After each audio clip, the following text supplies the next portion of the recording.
How to change the password of your email account.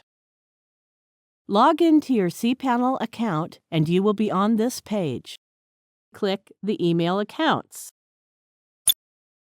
All the email accounts are listed here. Now click the Manage button on that particular row of email account whose password you want to change. You can either enter a new password manually or generate a password automatically. You can click the More icon to select Password Complexity Settings. cPanel generates a new password using that setting.